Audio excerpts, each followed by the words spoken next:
When you finally choose to live in your truest form, when you shed the fear of being judged and let your inner strength rise to the surface, something profound happens. You begin to shed the belief that you are not enough, and instead, you start to magnetize people who resonate with the frequency of your soul. But make no mistake, this path is not always smooth or simple. Carl Jung once said that the unconscious mind is constantly testing us, not to punish us, but to awaken us. If you've spent your whole life molding yourself to fit into the expectations of others, if you've silenced parts of yourself just to belong, to be accepted, to avoid rejection, then stepping into your authenticity might feel like rebellion, not only to you, but to everyone who's grown used to the version of you that served their comfort. And this is where the resistance begins. Those who once praised you may now question you. Those who called you dependable may say you've changed. Some may try to guilt you into staying the same, using emotional manipulation not out of cruelty, but because your transformation forces them to face parts of themselves they've long kept hidden. Your growth unsettles their stagnation. But here lies one of the deepest truths that Jung helps us confront. Every time you abandon your true self to make others more comfortable, you shrink your own soul. You make yourself small so that others can feel big. And when you finally stop doing that, when you dare to be fully you without fear, without apology, you begin to notice a shift. Relationships start to dissolve. Some friends drift away. Bonds that once felt unbreakable begin to unravel. And this can be terrifying. But what replaces them is not a void. It's alignment. New people enter your life. New experiences, new opportunities, and new energies show up. Ones that are deeply in tune with your authentic vibration. This is the part of the journey where many give up. When the old begins to fall away, and the new hasn't fully arrived yet, it can feel like being suspended in darkness. The ego panics, the heart aches for the familiar. And yet, Jung reminds us, the human psyche fears the unknown more than anything else. We cling to what we know, even if it makes us miserable, simply because it is safe. But life, in its infinite intelligence, will not allow us to stay in a space that no longer serves our evolution. So if you try to hold on to what needs to be released, life will tear it away. Sometimes gently, other times painfully. Doors will close. Relationships will end. Paths that once seemed clear will suddenly become blocked. But these are not punishments. They are signs. Signs that your soul is calling you into something greater. And if you can find the courage to trust, to release your grip and surrender to the unknown, you will discover that what lies ahead is far more powerful, more aligned, more expansive than anything you could have imagined. But this surrender requires a certain kind of faith, not blind faith in something outside of you, but a deep-rooted trust in yourself, a belief that you are worthy, that your truth matters, that your light is enough. You must be willing to let go of the old, even before the new appears. Because when your light becomes unstoppable, when you stop hiding, stop apologizing, stop waiting for permission, you no longer chase people. You attract those who are meant to walk beside you, not because you beg them to stay, but because your energy speaks a language they already understand. And yet, as you rise, another test appears, the test of solitude. Many fear that choosing their true path will leave them alone. And sometimes, that fear becomes reality, at least temporarily. You might find yourself in a space where very few understand you. Your circle may shrink.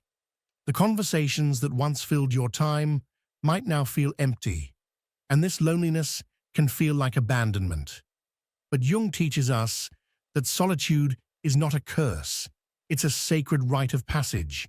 It's a purification, a necessary phase in which your unconscious mind restructures itself, cleans out the noise, and makes space for new alignment.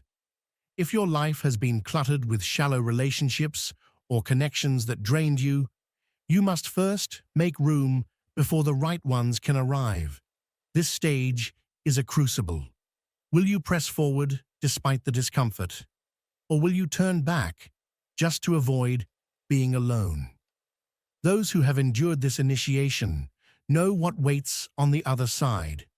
They know that magic unfolds in the stillness, that in choosing solitude over superficiality, you open the door to something real. And then it happens. You begin to attract people who don't just hear your words, they feel your essence. People who understand your vision without you needing to explain. People who support your growth instead of fearing it. People who remind you of the truth you've always carried within. And most importantly, you find yourself. You begin to fall in love with your own company. You realize that being alone doesn't mean being lonely. It means being whole. It means building an unshakable connection with yourself, one that no external validation can offer. Because if you don't learn to enjoy your own presence, if you constantly seek love and approval outside of yourself, you'll always remain dependent on others for your sense of worth. But when you overcome that need, when you stop begging to be chosen, you awaken to something extraordinary. You no longer need anyone to pick you, because you've already picked yourself. And from that moment on, your life begins to flow with ease.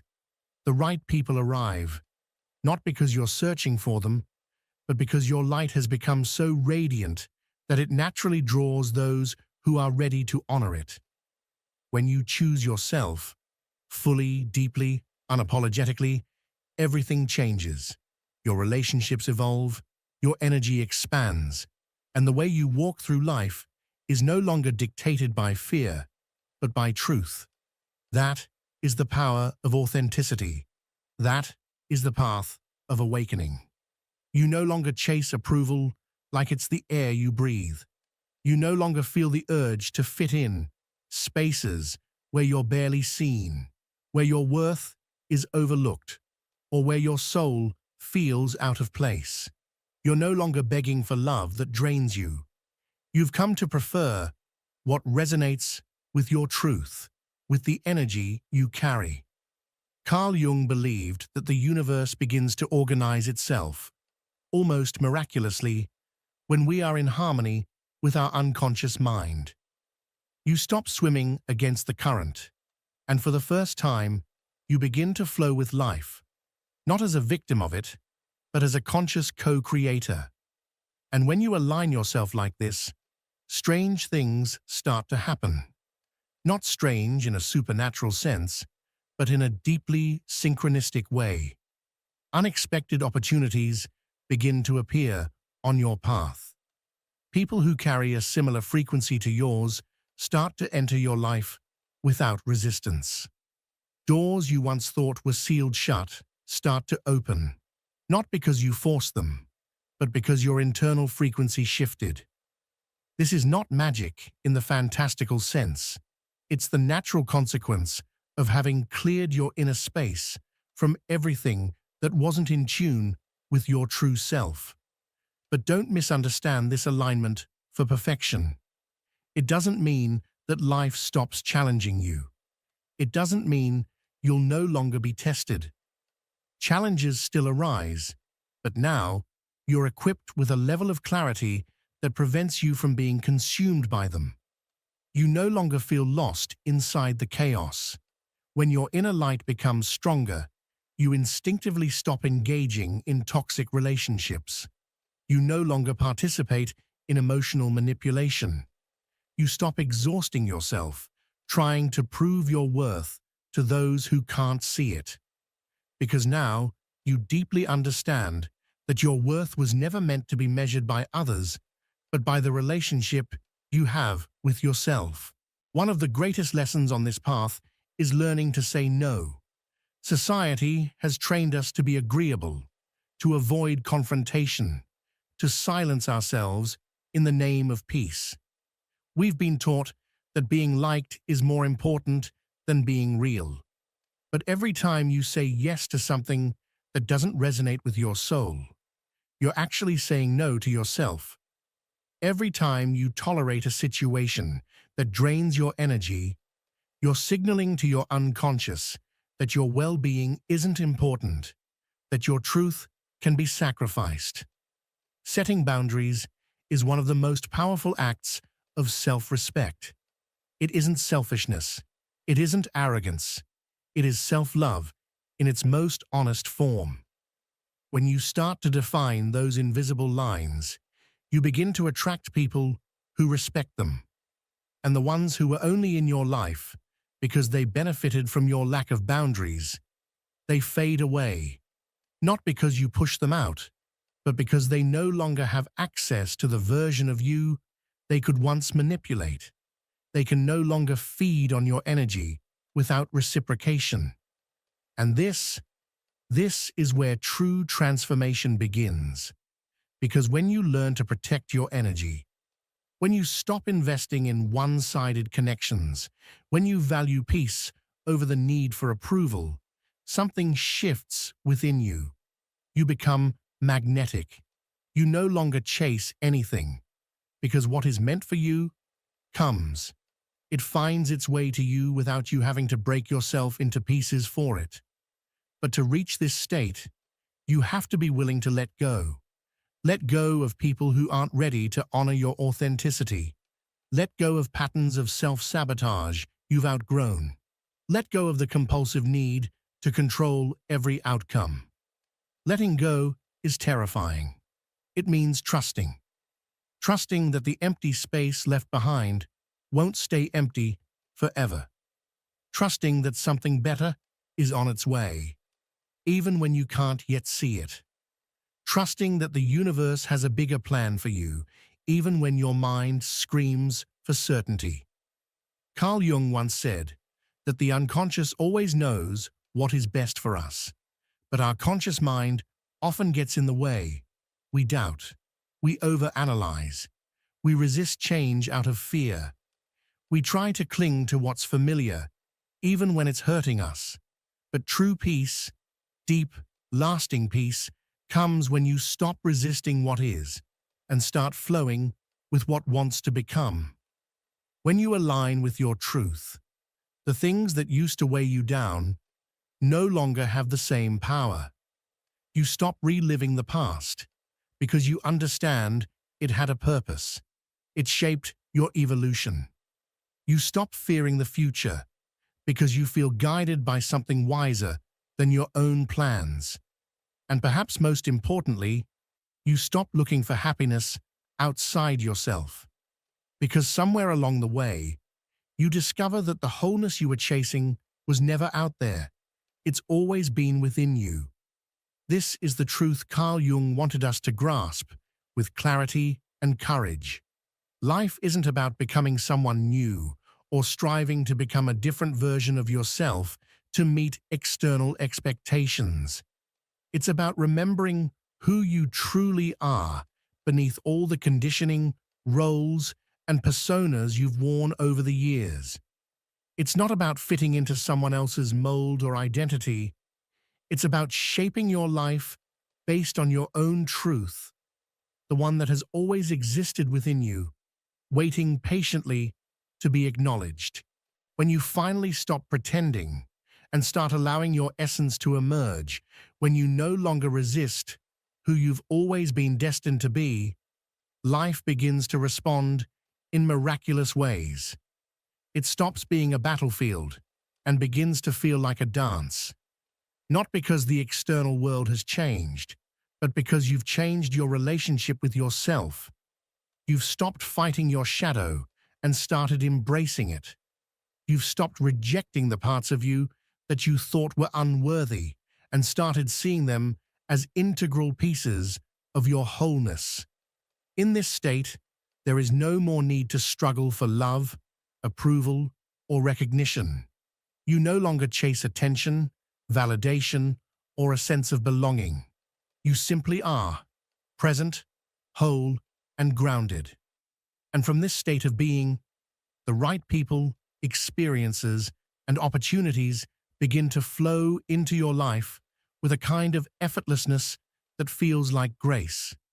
True abundance, Jung might say, is never something you chase. It's something you magnetize when you live in full alignment with your authenticity.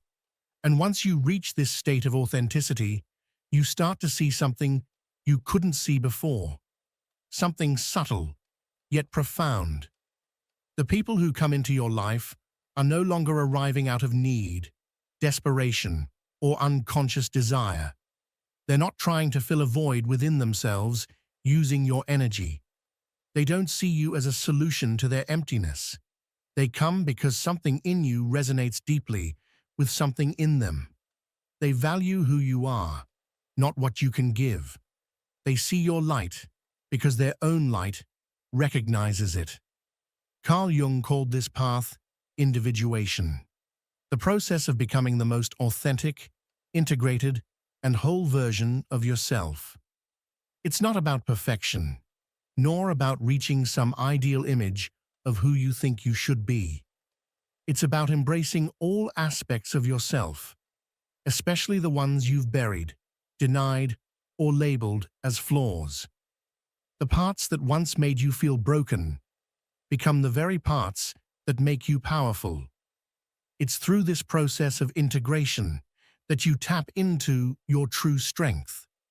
When you reach this inner threshold, your relationships transform. They stop being transactional, competitive, or codependent. They cease to be a means of survival or emotional escape. They become expressions of your inner growth. You no longer tolerate false connections, relationships based on fear, neediness, or convenience. You stop giving your time and energy to people who do not see or respect your essence. You no longer seek companionship to fill internal emptiness because you've discovered the richness of your own presence. You don't crave external validation anymore because you've found your worth within. But with this inner clarity comes a new challenge, the temptation to go back. There will be days when you miss your old patterns, days when the familiarity of dysfunction feels safer than the unknown terrain of growth, moments when you question if walking away from certain people or situations was truly the right choice. And that's normal. Doubt is part of the process. The mind, wired for comfort and familiarity, will always try to pull you back toward what's known, even if it was hurting you. Jung reminded us that transformation is not a linear journey. Some days, you'll feel completely in alignment with your truth, grounded and empowered. And other days, you'll feel lost, uncertain, or tempted to revisit the safety of your old identity. But in those moments, you must remember why you started. Because once you've tasted the freedom of living in alignment with your soul, once you've experienced the peace of being your truest self, you can no longer settle for less. You can't unsee the truth. The illusion becomes too obvious, and yet many people aren't ready for this kind of clarity. They're not prepared for the discomfort that comes with true transformation. So they stay in unfulfilling relationships, in jobs that drain their spirit, in environments that shrink their light, simply because it feels safer than facing the unknown. But the pain of staying in a life that no longer resonates with your soul is far greater than the discomfort of letting go. And the deeper you go into this journey, the more you begin to notice another subtle but powerful shift. The opportunities that enter your life begin to flow with ease. You no longer have to chase what doesn't flow. You stop forcing outcomes. You start trusting that what's truly meant for you will arrive when the time is right, not driven by fear or scarcity, but guided by certainty, alignment, and faith. This is where Jung's concept of synchronicity comes alive. You begin to see how everything is connected, how every encounter, every coincidence, every delay, and every breakthrough was never random. Things begin to align in ways you once thought were impossible. The right people show up at the exact moment you need them. The right doors open without needing to knock. The obstacles that once felt like immovable walls begin to dissolve without resistance. Because when you're in alignment with your essence, the universe doesn't need to be convinced. It responds. But that level of alignment only becomes possible after you've done the deep inner work, after you've faced your own shadows and stopped depending on others to complete you, after you've learned to set boundaries without guilt, after you've finally stopped searching for outside answers to wounds that were always meant to be healed from within.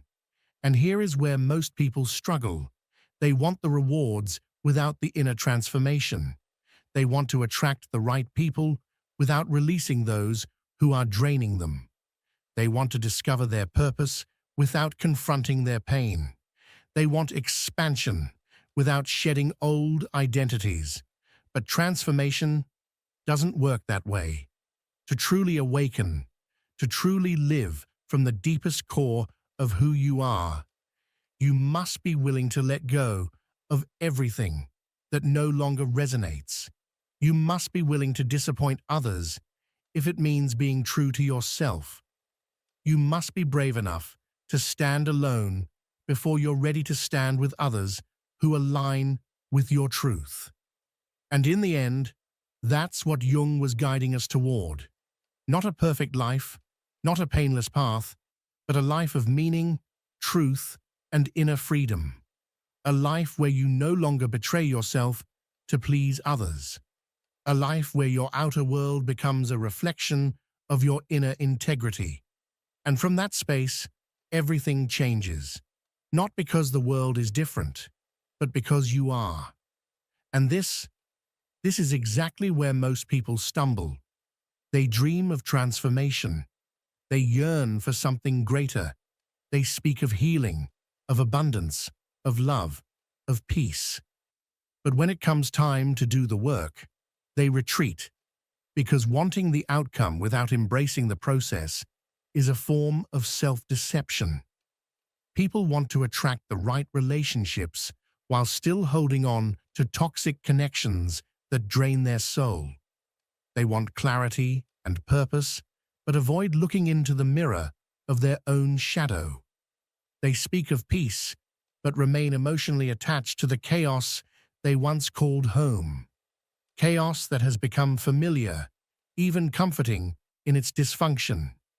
But the truth is simple, though not always easy to accept. You cannot invite in the new if your hands are still clinging to the old. You cannot step into a different future while reenacting the same storylines from your past. You can't expect to live a life aligned with your higher self if you're still negotiating with your fears, making space for what has already expired, tolerating what your soul has outgrown. Carl Jung, one of the most profound explorers of the human psyche, reminded us time and again that true transformation does not come from the surface. It emerges from the depths. It happens when you dare to look at yourself without distortion, without excuses, when you stop blaming others for the pain you carry and instead ask yourself, what am I still choosing that hurts me? What am I still afraid to release? That's when something sacred begins to shift. That's when the unconscious becomes conscious, and your life starts to reflect your inner truth. Not your wounds, not your fears, but your authentic essence. When you stop searching outside for validation and begin exploring the vast, untouched landscape within you, you unlock a power that was never lost, only forgotten. And in that moment, the moment you face yourself with radical honesty and compassion, you begin to shine. Not with arrogance, not with ego, but with a quiet, unshakable light. A light that doesn't need to prove anything, because it knows what it is. And when your light becomes unshakable, only those who are truly ready to honor it will remain in your life. The rest will fade, not because you are better, but because your frequency no longer matches theirs. There's a reason why you've made it this far into this message. Something inside you recognized a truth. Maybe you didn't expect to hear it today. Maybe you weren't even fully conscious of what you were searching for. But make no mistake, this isn't random. It's not coincidence. It's your unconscious calling you to awaken. It's your soul tapping you on the shoulder, reminding you that you were never meant to live a life that's merely tolerable. You were meant to feel deeply, to love boldly, to live fully. But to do that, you have to let go of what no longer resonates. The versions of yourself that were built for survival. It's time to thank them and release them. The relationships that keep you small. It's time to bless them and move forward. The beliefs that whisper, "You're not enough." It's time to silence them with truth and courage. Now you stand at a crossroads. One path will take you back into the familiar, the cycles, the noise, the distractions, the numbness. The other path leads into the unknown, where your healing lives, where your wholeness awaits, where your real self is patiently waiting to be claimed. And you must choose, not tomorrow, not when life feels more convenient, but now, because understanding this message with your mind is not enough. Insight is just the beginning. Transformation happens when you live this truth, in your choices, in your actions, in the way you speak to yourself, and in the energy you bring into every moment. You don't have to be perfect. You don't need to have it all figured out. You just need to begin with one honest step, and then another, and then another, until the life that once felt like a distant dream becomes your lived reality. You're not here by accident. You're not hearing this by chance. Something deep within you is ready to remember, ready to release, ready to rise. Now, I want to invite you to become part of something greater, because this path, this journey of awakening, isn't one you have to walk alone. There are countless souls out there, just like you, who are waking up. People who, right now, are silently searching for answers, yearning for clarity, and craving a sense of connection they can't quite explain. Maybe they've felt lost. Maybe they've been carrying pain, confusion, or a sense that something important has been missing. And maybe, just maybe, this message is exactly what they needed to hear today. So when you share this video, when you leave a comment or subscribe and turn on notifications, you're doing far more than supporting a piece of content. You're sending out a signal to those wandering in the dark. You're helping someone else, somewhere in the world, find a spark of light they didn't know they were looking for. You're becoming part of a chain reaction, an invisible network of awakened beings who are stepping forward and saying, "You are not alone. We're in this together." If this video resonated with you on any level, I want to know, genuinely, what part touched your heart the most? What belief are you ready to let go of? What old story are you finally prepared to release? Maybe it's a relationship that's no longer aligned with who you're becoming. Maybe it's a wound you've kept hidden for years. Or perhaps it's simply a moment of clarity that shifted something deep inside you. Whatever it is, share it in the comments. Speak your truth, because your voice matters. You never know who will read your words and feel a sense of hope again. You never know who might find strength in your story and realize they're not the only one going through it. And if you haven't done so yet, hit that subscribe button and turn on the notification bell. Not for me, for you. For the version of yourself that's choosing to wake up, to grow, and to live with intention. Because this, right here, is just the beginning.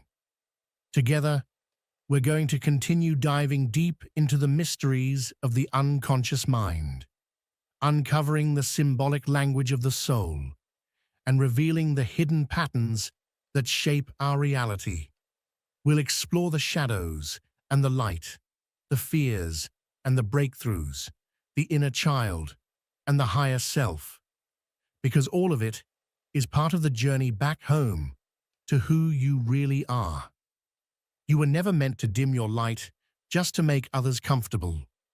You were never meant to carry your healing alone. This space, this community, exists so you can shine unapologetically, explore without fear, and reconnect with the essence that has always lived within you. So step forward, claim your light, live your truth, not the version of you that was shaped by expectations, pain, or limitations, but the version that has always known there's more. You're being called to something higher, to a life of meaning, to a reality that aligns with your soul. And if you're hearing this now, it's not a coincidence, it's a confirmation. The time is now. The shift has already begun. You are not behind. You are exactly where you need to be. So from this moment forward, walk with intention, speak with honesty, love without holding back, and let your presence become a beacon for others still trying to find their way. This community of awakened souls is growing, and it's waiting for you to fully join, not just by watching, but by participating, by expressing, by showing up as the fullest version of yourself. I'll see you in the next video. But until then, keep growing, keep questioning, keep trusting the whispers of your intuition. Keep choosing your light, even when it feels difficult. Because every time you do, the world around you changes, and the path ahead becomes just a little brighter for someone else too. You're not alone. You never were. Carl Jung discovered that true self-love is not about standing in front of a mirror and repeating affirmations, trying to convince yourself that you are enough. Real self-love is born in the moments when you face your shadow, those hidden parts of yourself that you've buried deep because of fear. Fear of judgment, fear of being rejected. Since childhood, we've been conditioned to conceal anything that might make us seem less acceptable. If you were ever told you were too emotional, too intense, or not enough, you likely learned to suppress those parts of yourself. You began to hide your truth, believing it was the only way to be loved or accepted. And yet, those wounds don't simply vanish. They linger, silently shaping the way we relate to others. Jung taught that we attract what we haven't yet healed. So if deep down you feel unworthy of love, you will unconsciously gravitate towards people who mirror that belief back to you. Not because the universe is cruel or punishing you, but because your subconscious is trying to guide you toward what still needs healing. It's as if life is handing you a mirror again and again, showing you the parts of yourself you've been avoiding.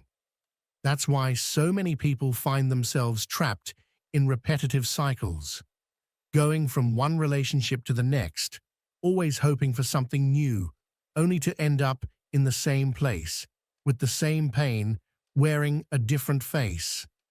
One of the most painful patterns is when we try to find in others what we're not giving to ourselves. We wait for someone to come along and make us feel worthy, to validate us, to love us unconditionally. But here's the truth. No one can give you what you are not yet willing to give yourself. The love you receive from the outside world will always be a reflection of the love you carry within. And when you finally start to love yourself in a real, profound way, something shifts. You no longer feel the need to prove your worth to others because you know who you are. You stop begging for affection because you realize that your love isn't something to be bargained for. It's something sacred, something to be shared with those who truly deserve it. At that point, your energy changes. And with that shift, the people who show up in your life begin to change too. Some people who once felt essential may start to drift away. At first, that might feel like a loss, like you're being abandoned. But in truth, it's a cleansing. You're clearing space for people who align with your new vibration. Those who see you, who uplift you, who match your frequency. Relationships no longer come from a place of need, but from conscious choice. You no longer surround yourself with those who drain you, but with those who empower you. Still, this process isn't easy. There will be moments when fear creeps in, when you question everything. Did I make the right choice? Was it worth it?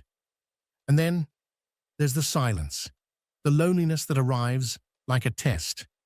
But it's in that silence where the real encounter happens, the one with yourself. It's there, in that quiet space, that you realize you were never truly alone, that you have always been enough, and that the love you were chasing outside was always waiting within. That's the moment where the magic begins. When you release the desperate need to be validated, suddenly you start receiving the recognition you once begged for. When you stop searching for love in the external world, the right people start to enter your life, effortlessly. Not because you've changed your strategy, but because your entire vibration has shifted.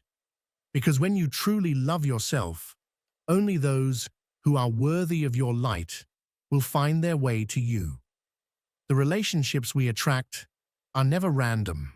They are mirrors, perfectly reflecting the level of consciousness we're living in. If you operate from a mindset of lack, you'll find yourself in relationships that reinforce that emptiness. If you carry unresolved wounds, you'll encounter people who press on those exact spots, not to hurt you, but to reveal what still needs healing. Sometimes, life brings people into your path who challenge you deeply, people who disappoint you, betray you, make you feel like you're not enough. But if you look beyond the pain, you'll begin to see the truth. They are messengers from your subconscious.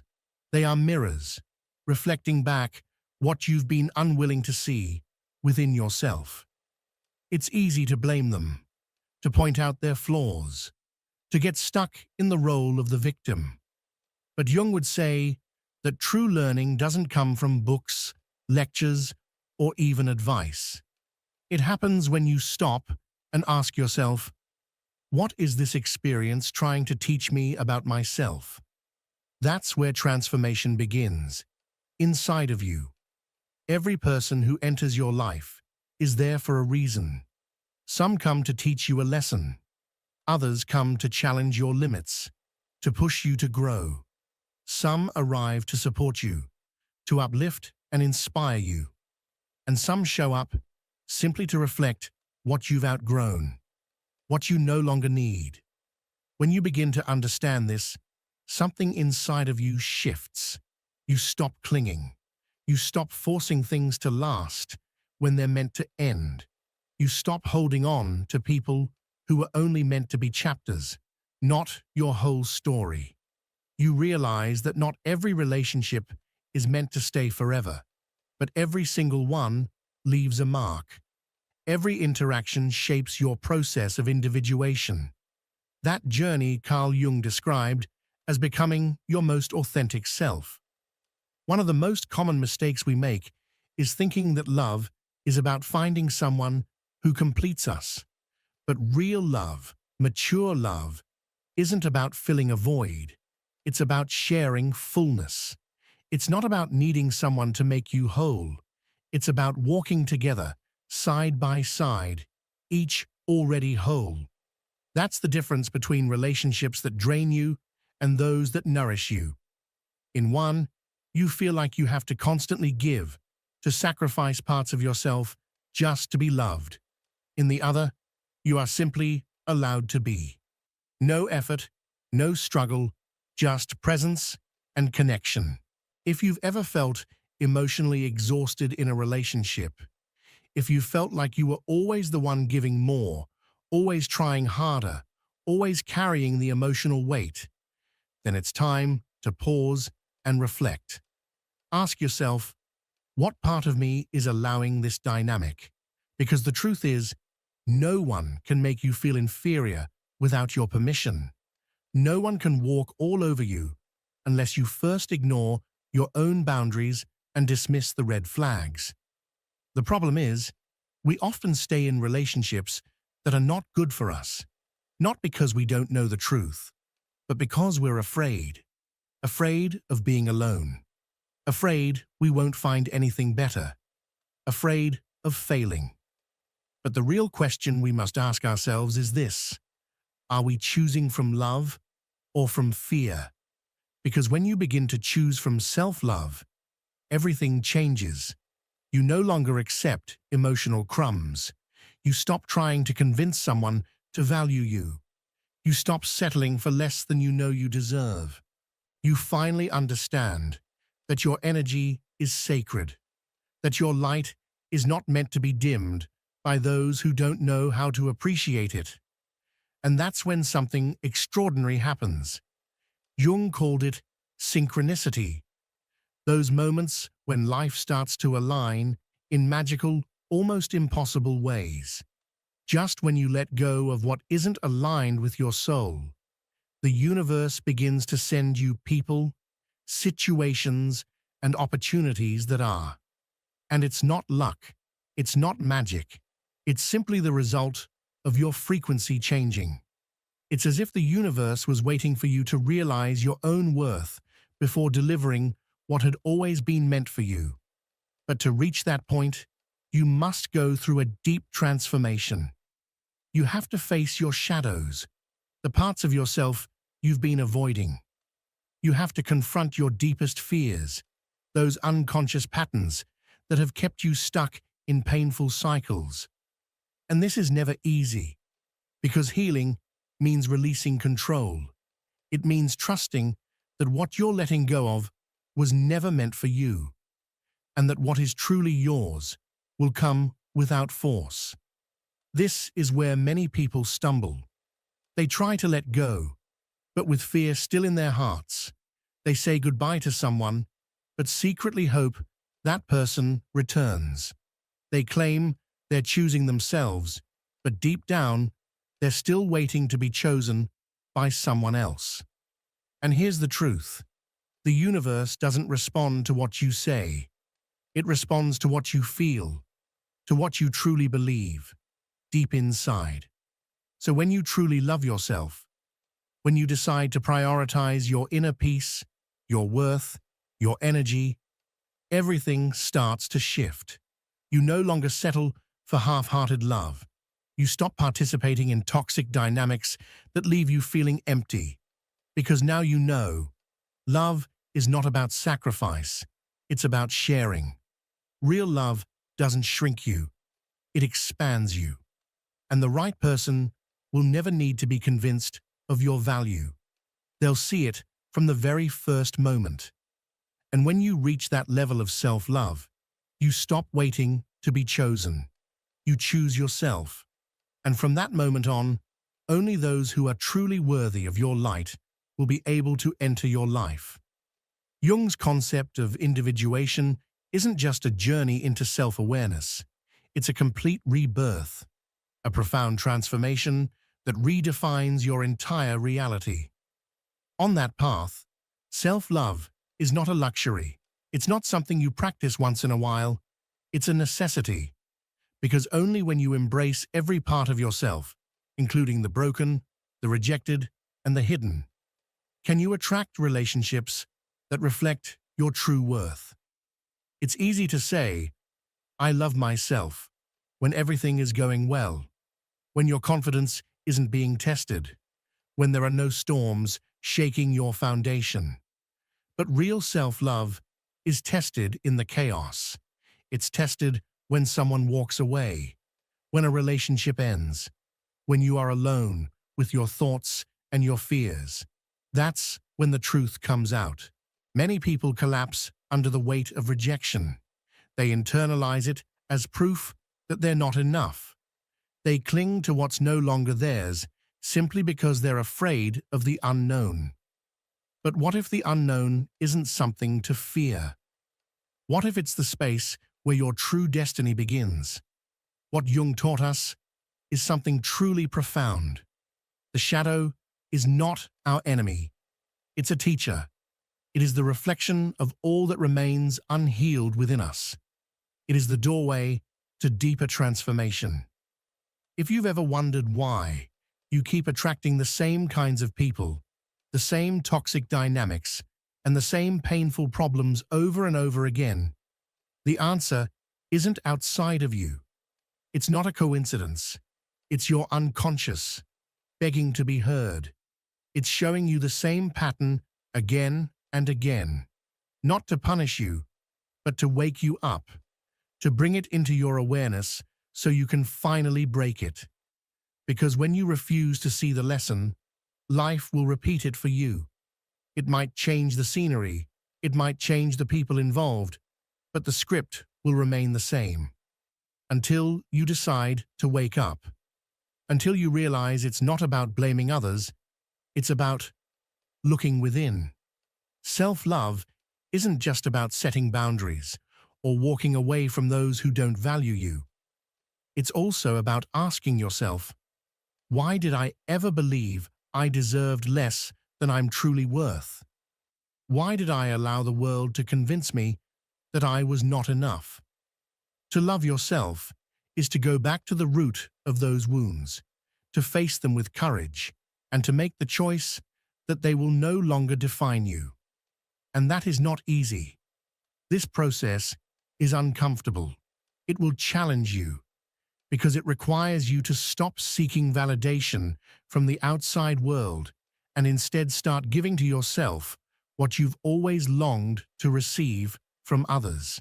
But when you do that, when you genuinely begin to treat yourself with the same compassion, respect, and love you've spent your life searching for in others, everything starts to shift. Those who were only in your life because they could drain your energy will begin to disappear. Not because you push them away, but because they simply won't resonate with your energy anymore. The frequency you emit changes. Forced relationships will break apart because love cannot thrive in a place of lack. And suddenly, you'll start noticing something different. You'll begin attracting people who reflect your new level of self-love. People who see you. People who meet you where you are. And this is where Jung's most powerful concept comes into play: synchronicity. It's not that the universe magically rewards you for choosing yourself. It's that when you heal, your vibration changes, and with it, the experiences you draw into your life shift completely. The love you once chased so desperately now arrives effortlessly. The opportunities that once felt impossible suddenly appear with ease, because now, at last, you are a reflection of what you truly deserve. The question is, are you ready to let go of what no longer belongs to you? Are you ready to stop waiting for someone else to make you feel worthy and start recognizing your own value? Because the truth is, the answer has always been within you. It was never about the other person. It was never about the relationship that didn't work out. It was never about the rejection you experienced. It was always about you. And when you finally understand this, when you choose to love yourself without conditions, without fear, without doubt, life responds in the only way it can when someone has awakened. It shows you that you never needed to look outside for what has always lived inside of you. It's not about waiting for a sign from the world or needing someone else to validate your worth. Real transformation begins the moment you decide to stop betraying yourself, when you choose your own well-being above any fear, when you realize that the only person who can truly rescue you is you. Carl Jung once said, "What you most need will be found where you least want to look." And nothing could be truer, not just in love, but in life, and especially in your own inner evolution. Because the real obstacle has never been other people. It's never been the lack of opportunities or some cruel twist of fate working against you. The real issue has always been the deep resistance to seeing what's truly going on inside you. If you've ever found yourself trapped in a relationship that drains your spirit more than it nourishes it, if you've ever given your all to someone and felt like you were receiving breadcrumbs in return, if you've ever felt invisible to a person who never saw your true worth, then there's something important you need to understand. It is not your job to convince anyone to value you. You are not here to prove your worth, to fight for a place in someone's heart, or to twist yourself into someone else's definition of enough. You are here to shine, boldly and unapologetically, with the light that already belongs to you. You are here to be seen by yourself first, not by others. But here's the catch. The greatest barrier to that transformation is the fear of letting go. We cling to the familiar, even when it hurts, because the unknown terrifies us. We'd rather stay in the safety of empty relationships than confront the silence of solitude. But what we don't realize is that this solitude we fear so much is actually sacred. It's not punishment. It's a portal. It's in that quiet, uncomfortable space where something powerful begins to awaken. It's where real self-love is born. When you finally sit with yourself in that silence you've tried so hard to avoid, you uncover something incredible. There was never anything to fear.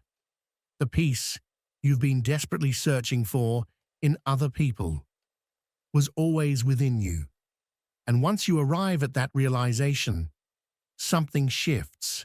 You no longer settle for half-hearted connections. You no longer feel the need to fill your emptiness with people who subtract instead of add.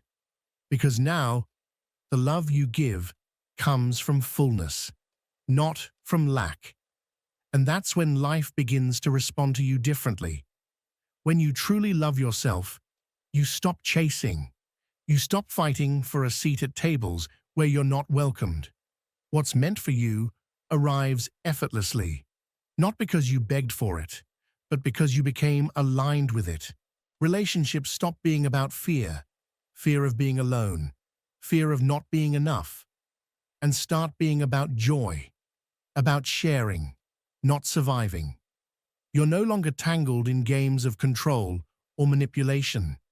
You no longer cling to what doesn't flow.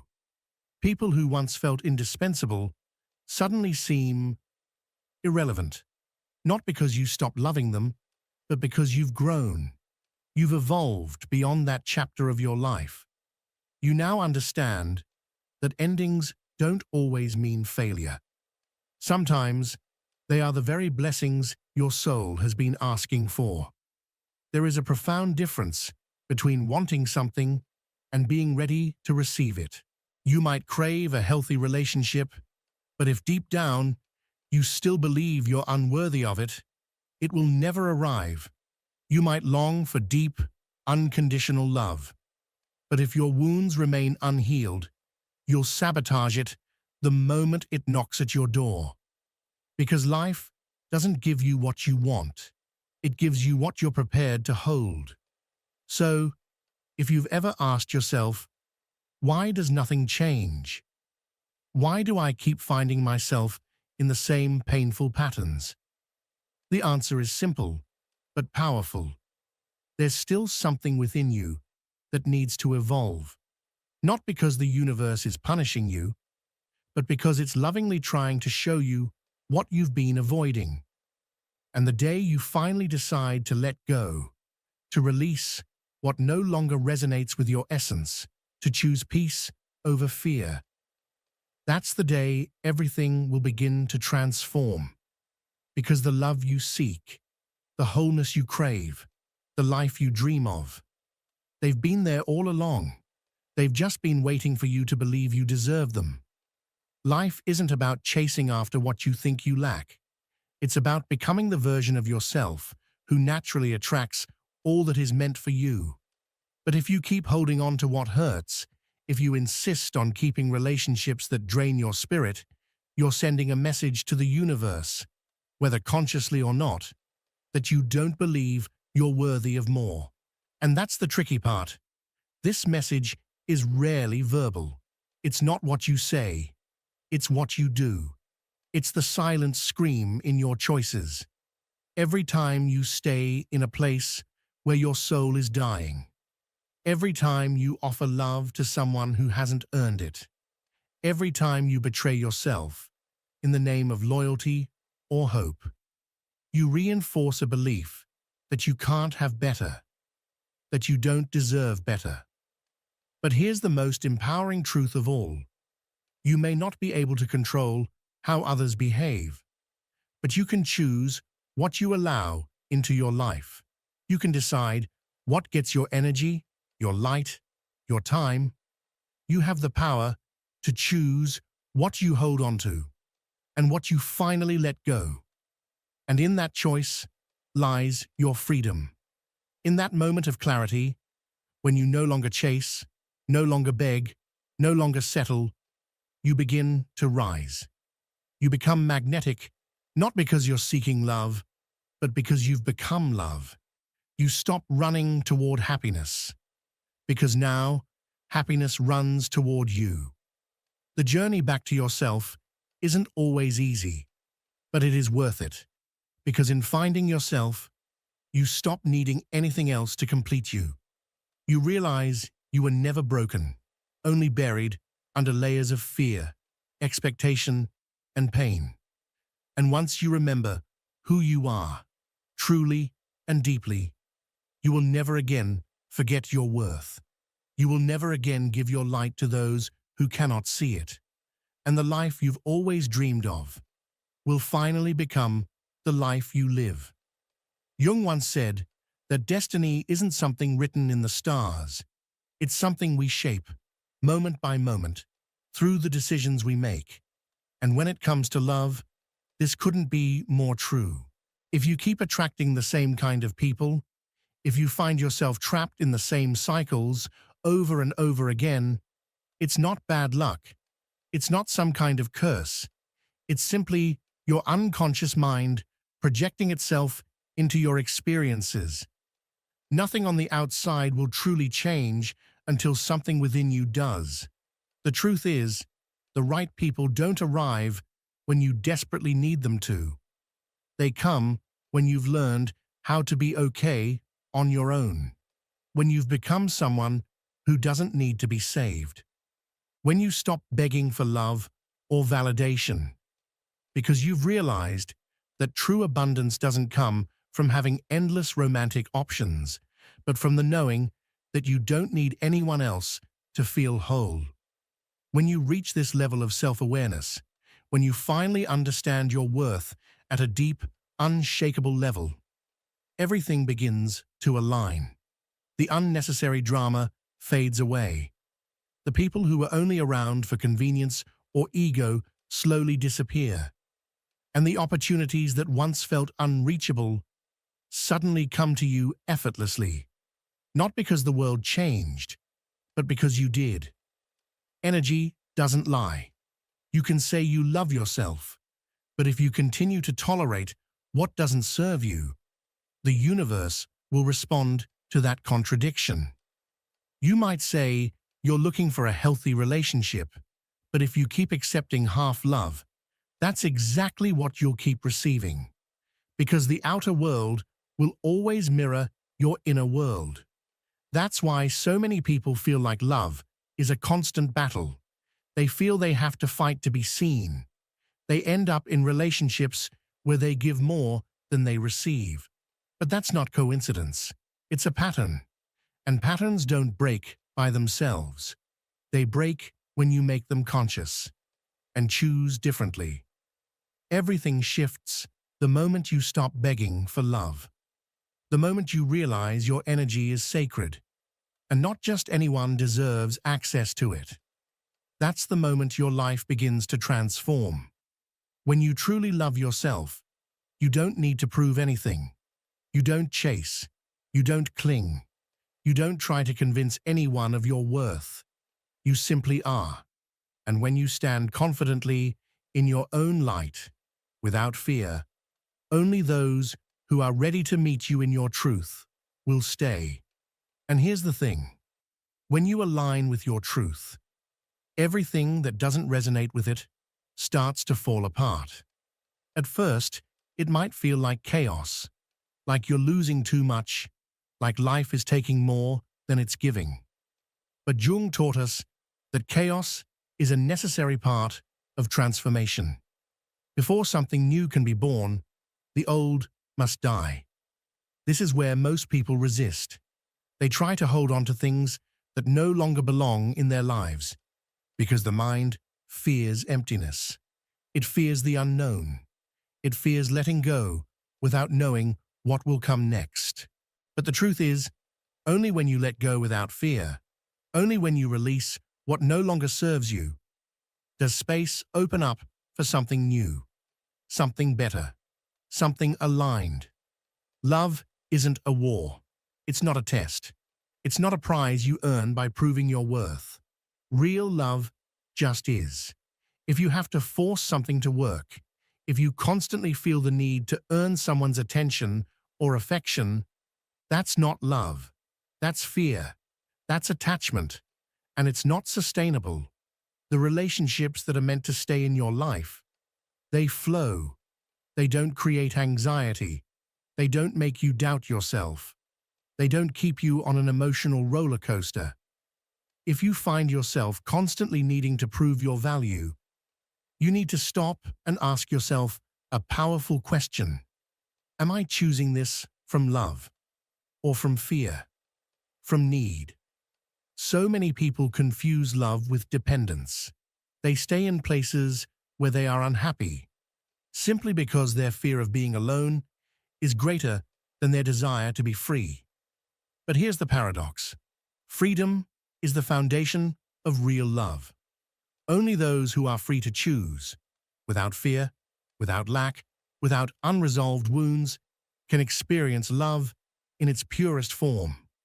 When you really love yourself, when your inner peace becomes your highest priority, you stop tolerating what you once accepted, not because you feel superior, but because you finally understood that love is never something to be begged for.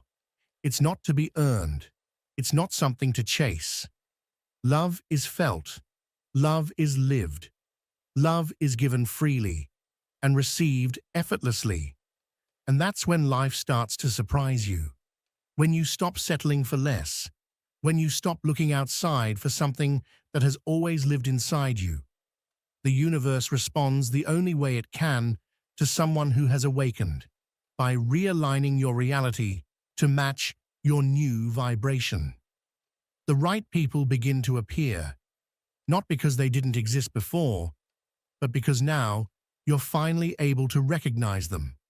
You're no longer drawn to those who play with your energy, who breadcrumb you, or who don't know how to love you, because now, deep within, you know you deserve something different. The love you've been searching for was never in someone else. It was always inside you. And the reason so many people get lost in toxic relationships is because they haven't yet learned how to love themselves enough to choose better. But once you take that step, once you decide that your peace is worth more than any relationship, that's when the magic happens. Because now, you're no longer attracting from emptiness. You're no longer hoping someone else will fill your voids. You've learned to fill them yourself. And just when you stop searching, just when you let go, just when the fear and the anxiety fade away, that's when real love shows up. Not as something you chase, but as something that was always meant to meet you here. Once you return to yourself. When you make your happiness and self-love non-negotiable, the world you once knew begins to shift. You stop fearing the loss of others because you understand. Anyone truly meant to be in your life will never require force. You stop trying to prove your worth because you know that anyone who can't see it doesn't deserve your energy. And most importantly, you stop accepting less than you deserve because you finally learned how to give yourself everything you once begged for from others. Jung said that projection is the key to understanding our reality. Everything you see outside of you, everything you experience in your relationships, is a mirror of what's happening inside you. That's why, when you raise your level of self-love, when you begin to treat yourself with the same devotion you once gave to those who couldn't see your value, everything around you transforms. Love is no longer a power game. It's no longer a source of suffering. It becomes effortless. It becomes natural. It becomes something that simply happens. And the connections you attract from this space, they're real. They're aligned. They reflect the same light you now radiate. And that is the greatest realization of all. You were never broken. You were never incomplete. You never needed rescuing. You were always enough. You just hadn't seen it. Until now. Self-love isn't just about walking away from those who don't value you. It's about remembering who you are. It's about honoring your energy. It's about living in your truth, unapologetically. Because when you truly love yourself, when you hold your own light without doubt, only those who are ready to stand in it with you will remain. If this message resonated with you, I want you to do something right now. Share this video with someone who needs it. Someone you know is stuck in a cycle of relationships that don't bring them happiness. Someone who still hasn't discovered their true worth. Because when you share this kind of knowledge, you're not just passing along a video, you're helping someone wake up. You're planting a seed of awareness, a spark of transformation.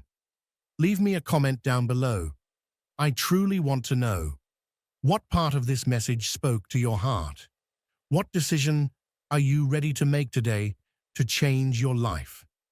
Take a moment to reflect on that, because sometimes all it takes is a single choice to shift everything. Remember, your words don't just help you. They have the power to inspire others who are also walking this path of inner transformation. And if you haven't already, subscribe to this channel and turn on the notification bell.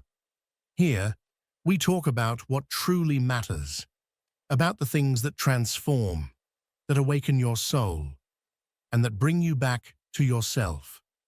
Every time you interact with this content, when you like it, when you comment, when you share, you're helping others find their light too.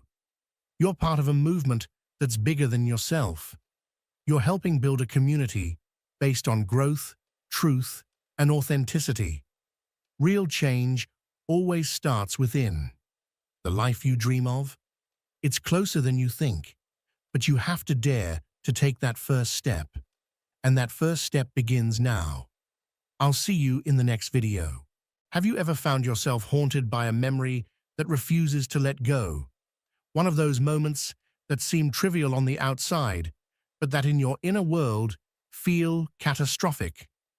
Perhaps it was a careless remark that slipped from your mouth at a meeting, or the time you stumbled walking into a crowded room, or even that awkward silence that froze in a conversation where you had no words to offer. Hours later, maybe even years later, you can still recall it vividly. You replay it as though it were a film stored in high definition, pausing, rewinding, dissecting every frame. You imagine the faces of others, the way they must have judged you, the whispered ridicule you are sure they carried with them afterward. Yet, if you were to ask them today, they would likely not even remember what happened. For them, the scene dissolved almost instantly, a passing moment erased by the tide of their own preoccupations.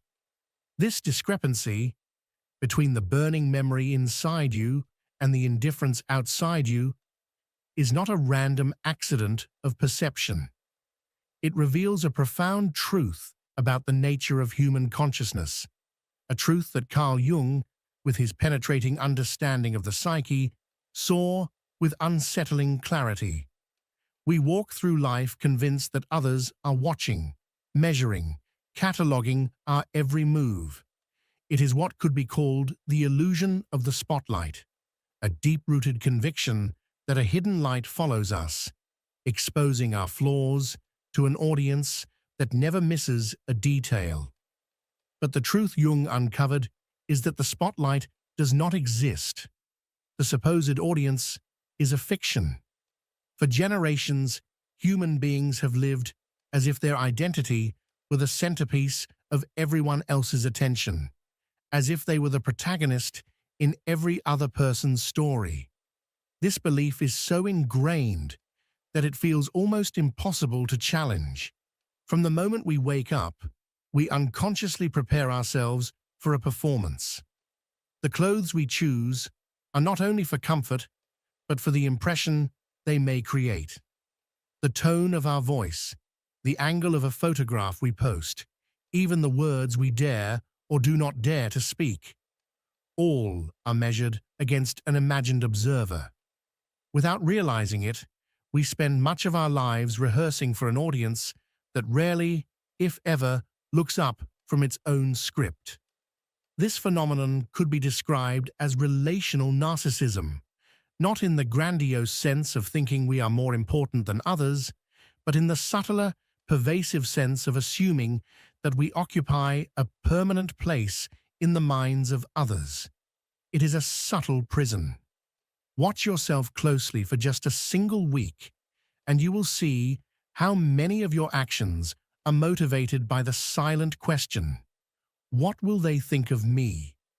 You will notice it in the hesitation before posting a comment online, in the delay before sending a message, in the second-guessing of how you walked into a room, or whether you smiled at the right moment. This constant preoccupation becomes the background music of our existence, and yet it is music that no one else is listening to. Carl Jung explored this very tension in his reflections on the persona and the shadow. The persona is the mask we wear for others, the socially acceptable identity shaped by cultural and personal expectations.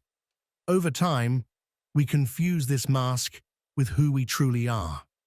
We pour energy into polishing it, defending it, and fearing it might crack. Meanwhile, our authentic self, the part of us that seeks wholeness, not performance, remains hidden in the shadow, neglected and unexpressed. The irony is striking. While we obsess over how we appear in the eyes of others, they are doing the exact same thing. Each of us is locked in our own cycle of self-consciousness, rehearsing for an audience too busy rehearsing their own role to truly notice us. What looks like social connection is often just a chorus of isolated solitudes. Think of the times you have stayed awake at night, replaying a conversation, word by word, as if each syllable might determine your worth in the eyes of the other person. Perhaps you analyzed your gestures, the pauses, the possible interpretations, and yet, if you could step into the other person's mind, you might discover they forgot the entire exchange hours after it happened, lost in the endless stream of their own doubts, fears, and self-reflections. This awareness leads us to a deeper understanding of human anxiety. Most people live with a constant undercurrent of social tension, not because they are inherently fragile or neurotic, but because they are operating under a false model of interpersonal reality. They believe they are being evaluated constantly, scrutinized, placed under a microscope by those around them. But the microscope is not there. The gaze of others is fleeting, distracted, preoccupied with its own struggles. Look closely at the dynamics of everyday life. In a workplace, one person arrives late and feels as though every eye is condemning them. But in truth, no one even notices, or if they do, it is forgotten within minutes. Another person gives a presentation and later tortures themselves, convinced that every hesitation, every misplaced word was noticed and ridiculed. Meanwhile, their colleagues are absorbed in their own doubts about their own performance. Someone else avoids social gatherings, certain that their quietness brands them as dull, while another agonizes over the wording of every email, convinced that a poorly chosen phrase could permanently damage their reputation. What unites all these experiences is not reality, but illusion. The one who arrives late rarely sees that someone else arrived later. The one who fears their presentation was a disaster forgets that they themselves cannot recall the details of anyone else's talk.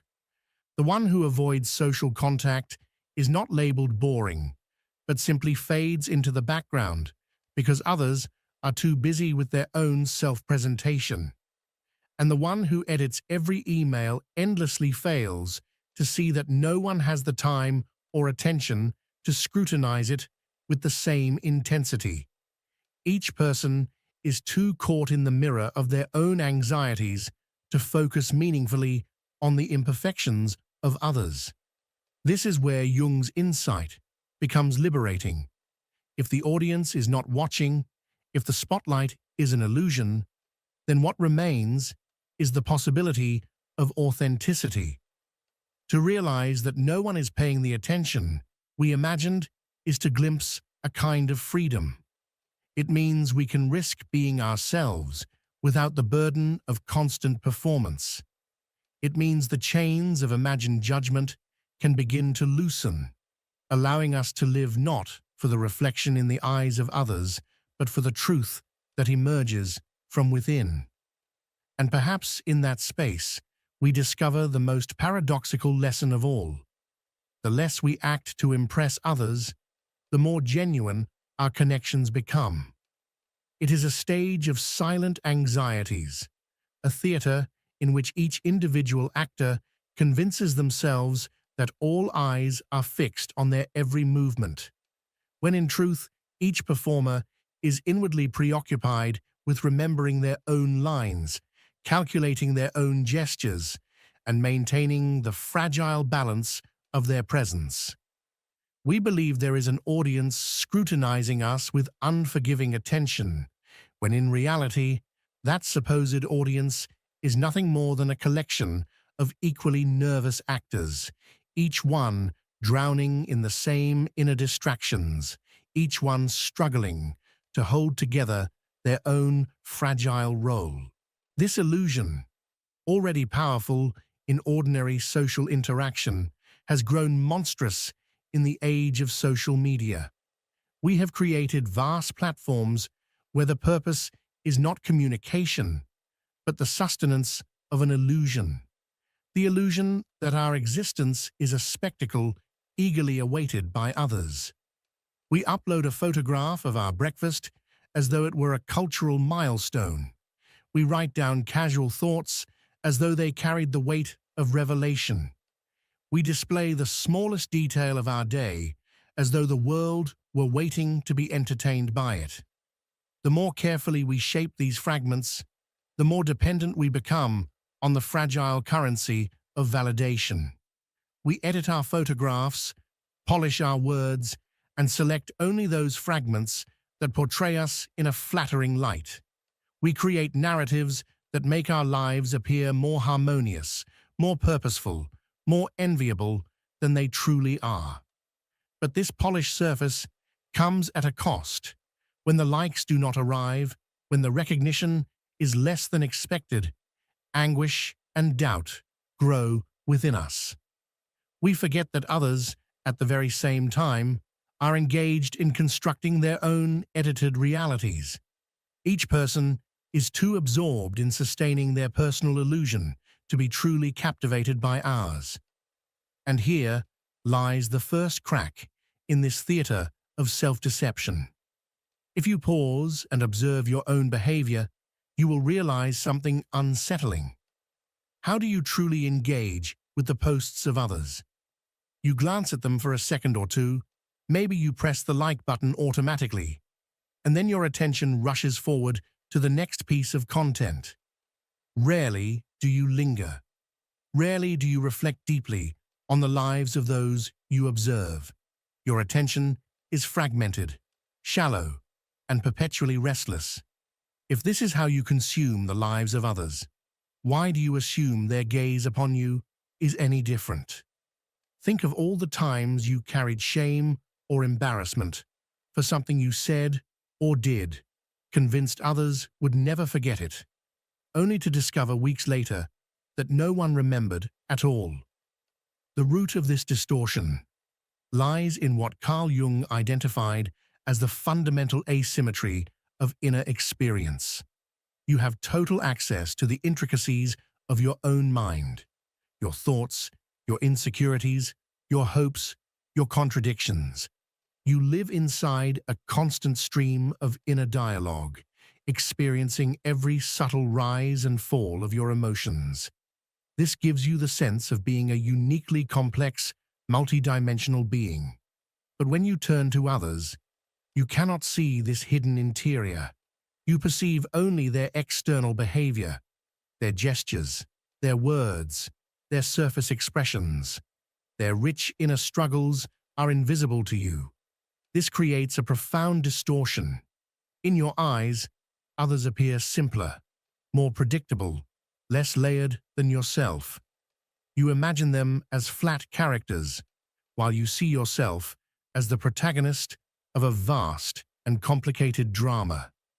And from this imbalance arises one of the greatest illusions of social life, the belief that others perceive us with the same intensity, the same depth with which we perceive ourselves.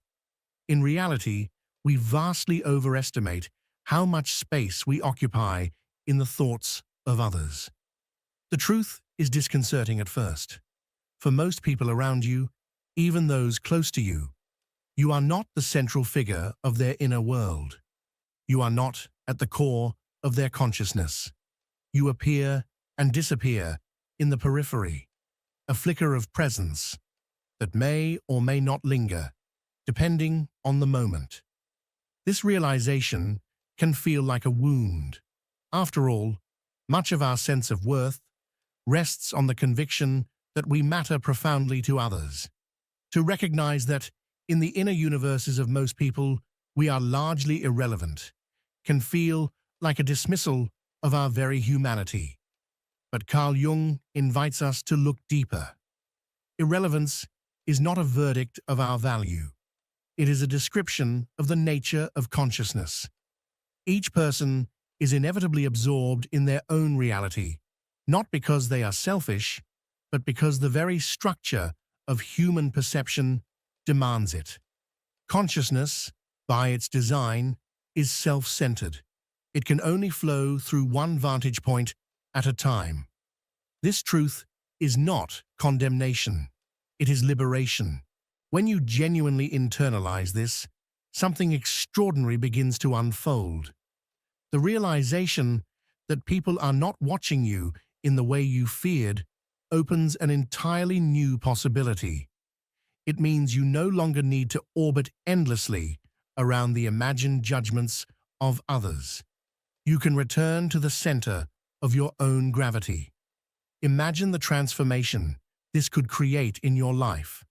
What would you dare to express if the weight of judgment dissolved? What dreams would you pursue if the possibility of failure did not humiliate you? What truths would you speak if you were not bound to the performance of a social mask? This shift does not imply withdrawing from others, nor becoming indifferent to human connection. It means redirecting the energy you spend curating appearances into something more authentic. Instead of polishing masks for public approval, you can explore the deeper source of meaning within.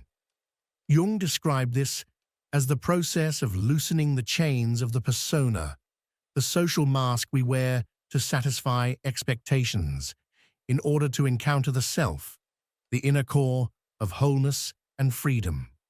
To live from the self is to live with courage, to recognize that your worth does not depend on the fragile applause of a distracted audience. It is to acknowledge that while others may forget your words and deeds, your own psyche never forgets whether you lived authentically or in imitation. The freedom lies not in being seen, but in seeing yourself clearly. And in that clarity, you discover the profound paradox. The less you seek to impress, the more deeply you begin to live. When you realize that others are not as focused on you as you once believed, you begin to see that many of the roles you play are unnecessary performances for an audience that is, for the most part, not paying close attention. Carl Jung reminds us of a paradox hidden within this truth. When you stop exhausting yourself trying to impress others and begin acting from authenticity rather than from a projected image, you become genuinely more compelling and attractive. Authenticity carries a magnetic force that no carefully crafted performance can ever replicate. Reflect for a moment on your own dependence on external approval. How much vital energy have you invested in maintaining an image that perhaps no one observes as closely as you imagine? The transition from seeking validation outside to cultivating authentic autonomy requires a precise, though not simplistic, method.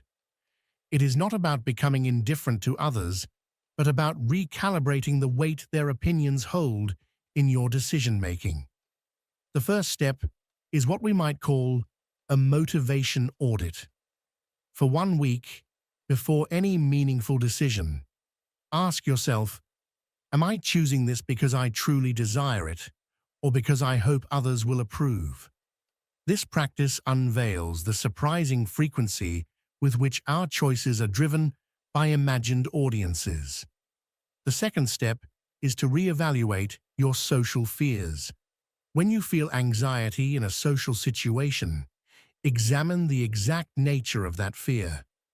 Do you truly dread the real consequences of disapproval, or only the subjective feeling of being judged?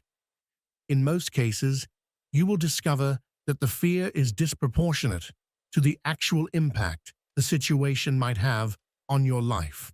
The third element is to apply what the Stoics once called the dichotomy of control to relationships. You can govern your behavior, your words, and your decisions. You cannot govern the interpretations, reactions, or judgments of others. More importantly, you do not need to control them. A revealing exercise is to observe your own level of attention toward others for a week.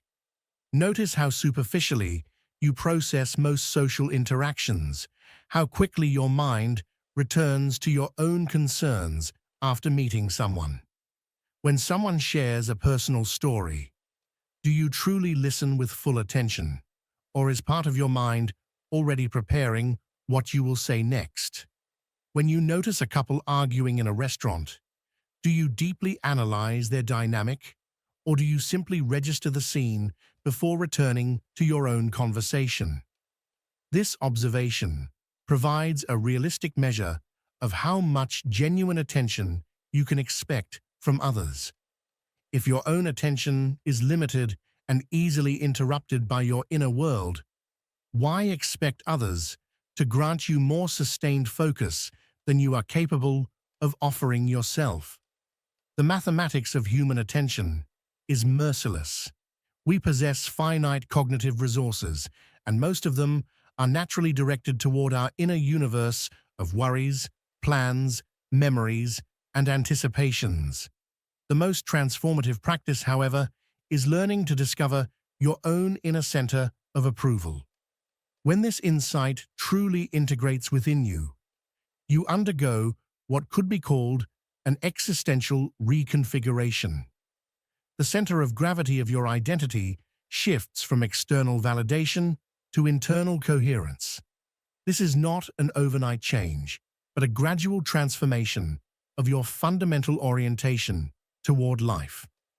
Before such realization, you live in constant social vigilance. Every interaction feels like a test. Every silence, a potential sign of disapproval. Every critique, a threat to your worth as a person. Your self-esteem fluctuates with the waves of external recognition, like a ship adrift in the sea of others' opinions. After embodying this wisdom, you cultivate what could be called existential stability. Your sense of worth no longer depends on maintaining a continuous performance. You allow yourself to be imperfect in public because you understand that your flaws are not scrutinized with the intensity you once feared. This transformation manifests in concrete ways. You begin to participate in conversations with genuine curiosity instead of with the need to impress. You make professional decisions based on your real values and goals, not on what you assume others will find respectable.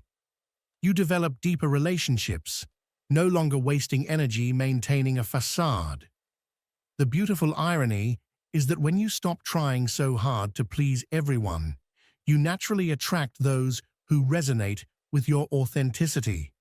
When you stop following a predetermined social script, you discover your unique voice. There is also a dimension of compassion in this transformation.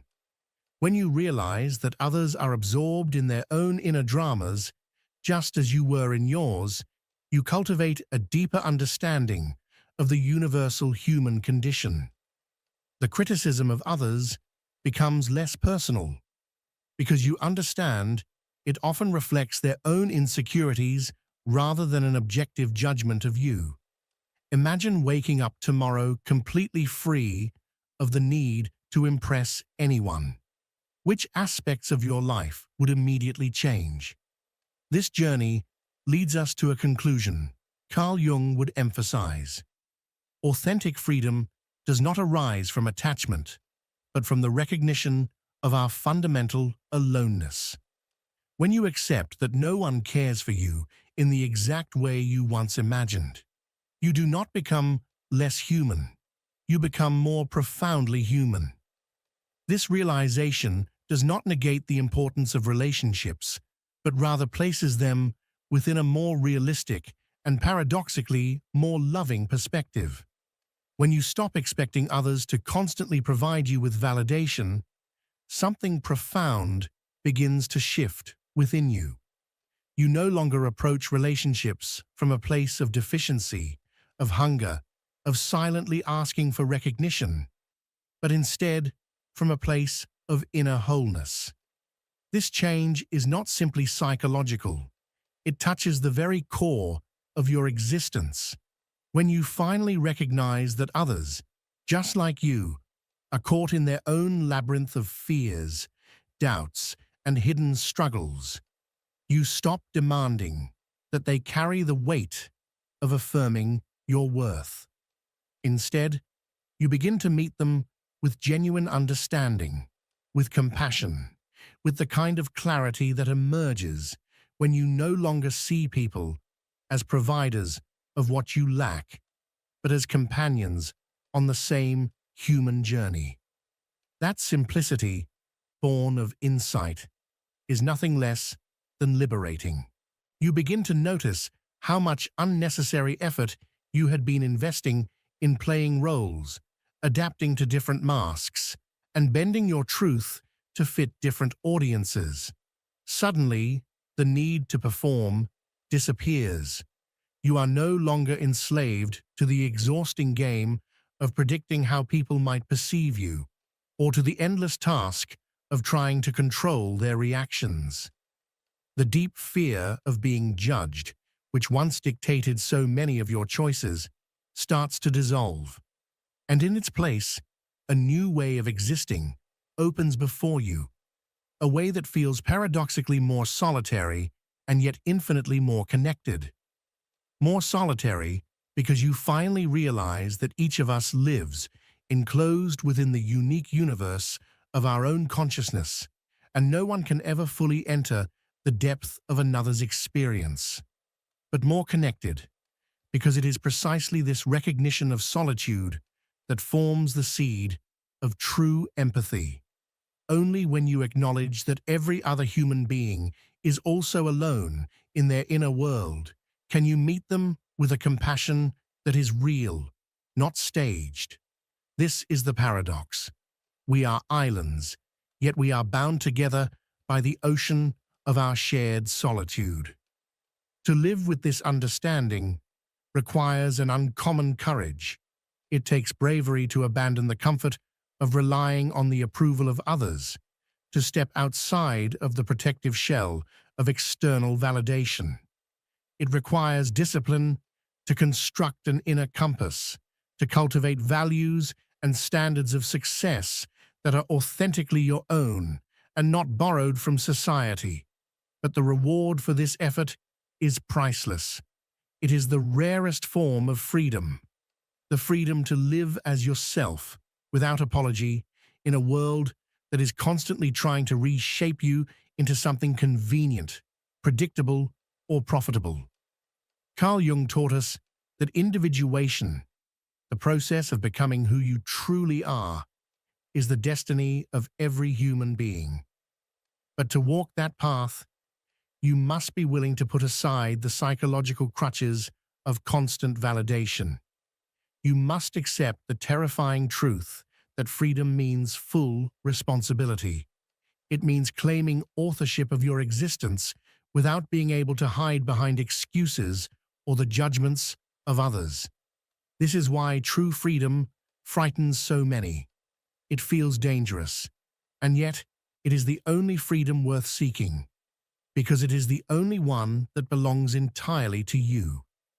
Looking back at your life through this lens, you might notice something striking. Your most powerful moments of growth, the moments that shaped you into who you are today, were not the ones when you pleased everyone.